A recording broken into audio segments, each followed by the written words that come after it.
Баршаларыңызға сәлем. Бүгін сіздермен оңай әрі тез дайындалатын тағамның рецептімен бөліспекші боламын. Ең алдымен менің каналыма тіркеліп, видеоның соңына дейін менімен болуларыңызды сұраймын. Ең алдымен біз тауық етін осылай майдалап аламыз. Және де оған кетчуп пен майонезімізді саламыз. Кетчуп болмаса, томат та қолдансаңыздар болады. Келесі кезекте чеснок және де тұз, зіра, тағы да басқа приправаларды қолдансаңыздар болады. Осылардың барлығын салып араластыратын боламыз. Және де осыны араластырып болғаннан кейін 1-2 сағатқа қойып қойсаңыздар, дәмі деген бір-біріне сіңіп әдемі болады. Сол үшін бұны алдын ала жасап қоямыз. Барлығы араластырып болдық. Келесі кезекте біз пияздарымызды осылай ашып, жуып, турап аламыз. Және сәбізімізді де турап алатын боламыз. Өздеріңіздің үй ішіңіздегі қанша адам бар, сонша адамға лайықтап істесеңіздер болады. Сәбізіміздің барлығын турап аламыз. Келесі кезекте картоптарымызды да осылай үлкендеу етіп турап аламыз. Жасап көріңіздер, бұл тағамды дәмі деген өте керемет. Ауызда қалатын тағамдардың бірі, бір жасағаннан өте керемет болып шығады. Осылай картоптарымыздың барлығын турап алатын боламыз. Енді осындай шашлычный приправа және де дәміне қарай тұз саламыз.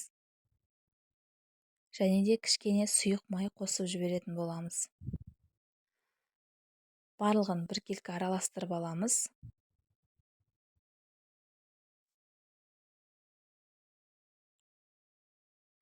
Барлығын араластырып болғаннан кейін біз пешімізді қыздырып қоямыз және де табамызға фольга қағазын төсеп картоптарымызды жайғастырып шығамыз. Пергамент қағазын қолдансаңыздар да болады. Енді келесі кезекте үстіне осылай тауық етін жайғастырып шығамыз.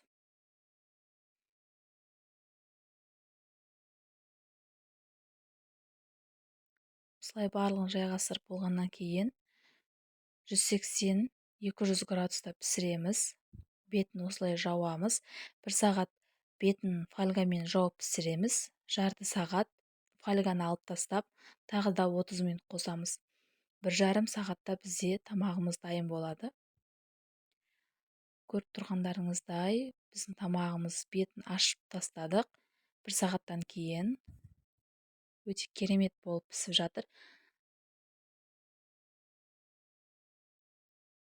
Біздің тамағымыз дайын. Ыстық болып, өте дәмді болып шықты.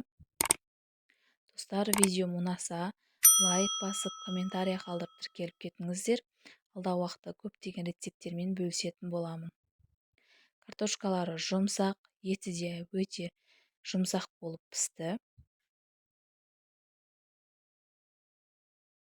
Сіздер де жасап көріңіздер. Үй іштеріңізді осылай қуантыңыздар. Ерекше тағамдар жасап, әрі жасалу жолы оңай. Сіздермен болған Оразгүл. Алдағы уақытта көптеген рецепттермен бөлісетін боламын.